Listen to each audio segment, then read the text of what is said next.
Boa noite. Para a realização da atividade que corresponderá à nota do grau A, cuja proposta era tratar de alguma das organizações internacionais listadas pela professora Viane Viegas, nós escolhemos então tratar da Organização para a Cooperação e o Desenvolvimento Econômico, a OCDE. Nesse momento, então, vamos tratar da contextualização da criação da OCDE e seu relacionamento com o Brasil. A criação da OCDE remonta no período pós-Segunda Guerra Mundial e, diante da devastação da guerra e com os erros aprendidos na Primeira Grande Guerra, os países da Europa decidiram que não cometeriam aqueles mesmos erros e não iriam punir os países vencidos. Ou seja, da Primeira Guerra Mundial, os países tiveram que arcar com despesas, foram punidos economicamente e permaneceram devastados, né, sua economia. Então, desse modo, então, o caminho para a paz e para a reconstrução da Europa era o caminho mais viável. Então, desse modo, com a iniciativa dos Estados Unidos, através do Plano Marshall, né, em 1948, foi criada a Organização para a Cooperação Econômica Europeia, que tinha esse objetivo de reconstruir o continente europeu que estava arrasado pela guerra. Então, a partir dessa cooperação, que foi bem sucedida, acabaram aderindo a essa organização os Estados Unidos e o Canadá, e em 1961 se criou a OCDE, né, na França.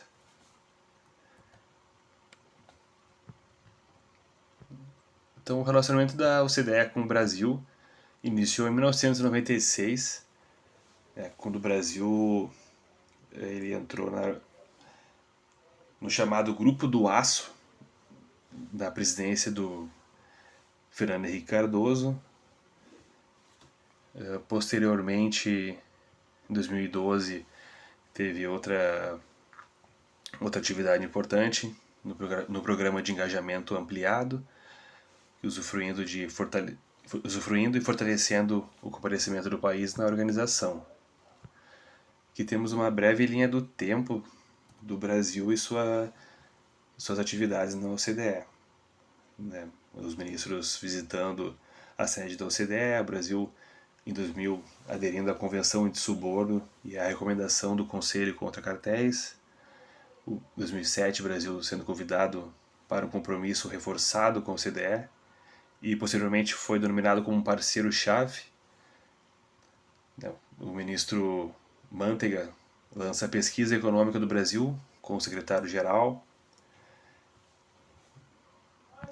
Vamos seguindo. Em 2015 foi assinado o Acordo de Cooperação, concebendo o engajamento de aliciação política do país com a OCDE. O Brasil, presentemente, participa tanto quanto outros países, os quais são membros da organização. O Brasil ele atua em 7 órgãos e 2 projetos e também representa em 17 órgãos. Aqui seguimos ainda com uma linha do tempo. Aqui, outro fato importante, em 2017 o Brasil ofereceu seu pedido de aderência à organização da reunião ministerial do Conselho de modo em se tornar um membro pleno. O país aderiu a 37 organismos jurídicos da OCDE que simulam as normas e diretrizes propostas pela organização. Recentemente, o país também solicitou adesão a 76 ferramentas da organização com um código de liberalização de movimentos de capital. A união do país à OCDE tipifica, portanto, maior confiabilidade ao país, bem como o engajamento da organização com outras economias admiráveis e uma grande conveniência para o Brasil, que o Brasil alcance a sua agenda de reformas. Aqui temos o presidente então, Emmanuel Macron e ex-presidente Jair Bolsonaro em uma reunião da OCDE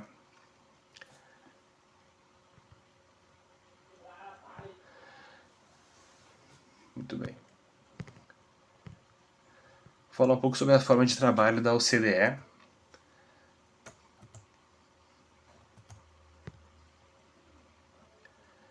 Então, a OCDE informa subsídios para decisões de políticas públicas e estatísticas comparadas. Tem sua questão da influência, ela realiza discussões por meio de comitês temáticos e grupos de trabalhos. E atualmente existem mais de 38 comitês e inúmeros grupos de trabalho. No âmbito são 13 diretorias, totalizando mais de 300 em instância. Ela define padrões internacionais, realiza por meio de 251 instrumentos legais, não sendo a maioria não vinculante. A utilização então de soft power, que é a pressão dos pares, comprometimento político-moral para o cumprimento de instrumentos legais e um não mecanismo de solução em controvérsias ou retaliações. São comuns no acordo comercial. Aqui temos um pouco da estrutura de governança da OCDE, né? Tem o conselho, que realiza o controle e direcionamento estratégico, o secretariado, que faz as pesquisas, as análises, as recomendações, e os comitês, que realizam as discussões, o monitoramento e a revisão por pares, como fora dito anteriormente. Em suas temáticas relevantes, no Brasil podemos citar a economia digital e nuclear, políticas econômicas e estatísticas, governança pública e política anti-suborno, comércio, agricultura, pesca, aço, construção naval, transportes marítimos. São umas temáticas alcançadas pela OCDE como forma de obter uma negociação internacional de forma rápida e facilitada.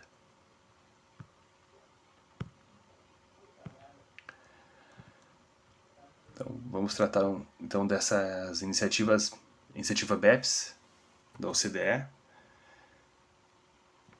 No que se refere aos parâmetros estabelecidos pela OCDE, o chamado Plano BEPS é um ótimo exemplo que demonstra, né, suas iniciativas de controle fiscal e vem se desenvolvendo no cotidiano internacional. O Plano BEPS foi encomendado pela OCDE pelo G20, no momento que foi verificado que empresas gigantes como Starbucks, Google, Yahoo e Amazon estavam pagando pouco imposto sobre suas empresas no Reino Unido, apesar de faturarem bilhões de dólares no país. Isso chamou a atenção de muitos governos e organizações internacionais, levando-os a tomar medidas contra a erosão das bases tributárias e suas transferências de lucros. O objetivo era fazer com que as empresas multinacionais pagassem sua parcela justa de impostos.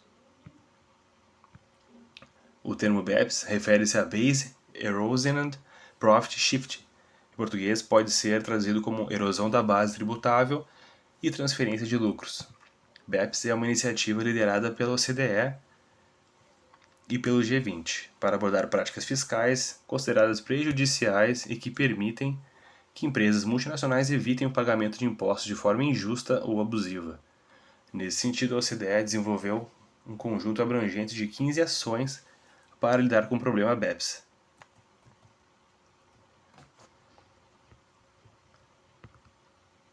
Temos então essas 15 ações,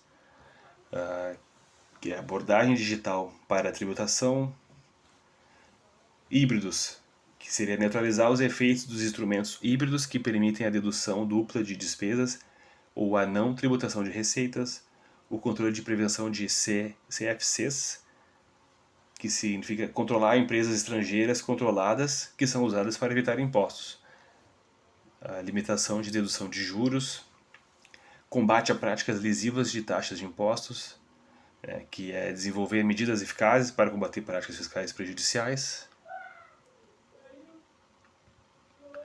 combate a práticas lesivas, aqui eu já falei, prevenção de tratados de abuso, que é prevenir o uso indevido de tratados fiscais para evitar impostos, impedimento do uso indevido de convenções de dupla tributação, transfer pricing, preços de transferência, que significa introduzir regras para preços de transferência que evitem a erosão da base tributável, metodologias de coleta e análise de dados de preços de transferência, que visa desenvolver a diretriz para a coleta de dados sobre preços de transferência, Divulgação de esquemas de elisão fiscal, documentação de preços de transferência e divulgação de informações, solução de controvérsias tributárias multilaterais, instrumento multilateral, que é introduzir um instrumento multilateral para implementar mudanças nas convenções tributárias bilaterais.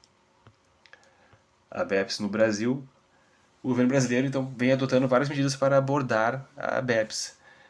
Isso inclui uma implementação de novas regras de preços de transferência e aprimoramentos na legislação tributária para evitar a evasão fiscal.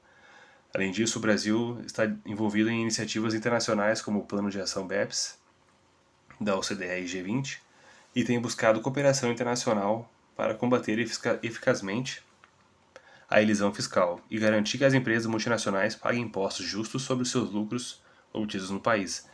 A questão da BEPS continua a ser uma área de foco importante para as autoridades fiscais e para as empresas que operam no Brasil, com esforços contínuos para promover a transparência fiscal e a equidade tributária.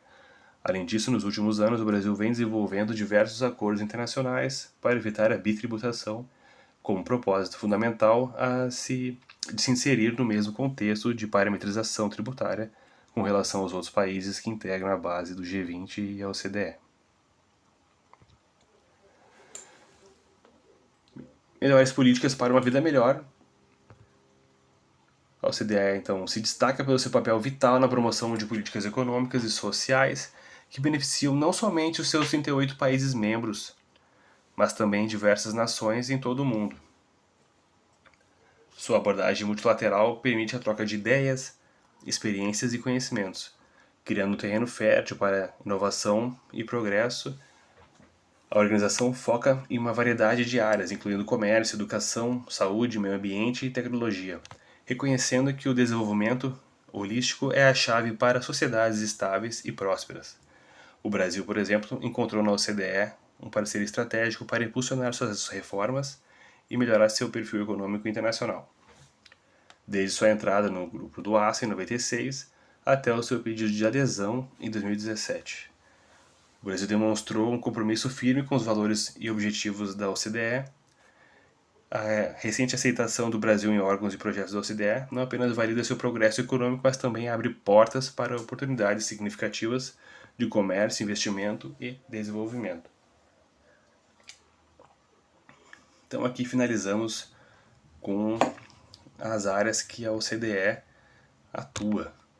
A OCDE atua em uma ampla uma gama de áreas, política pública.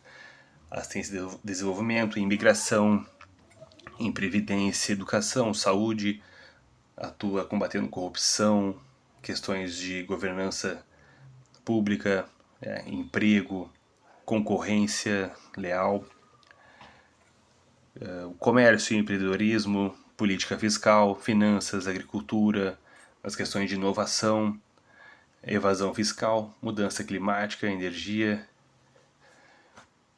E acredito que trouxemos então de forma breve e sucinta um pouco sobre essa organização e finalizamos por aqui. Agradeço e boa noite.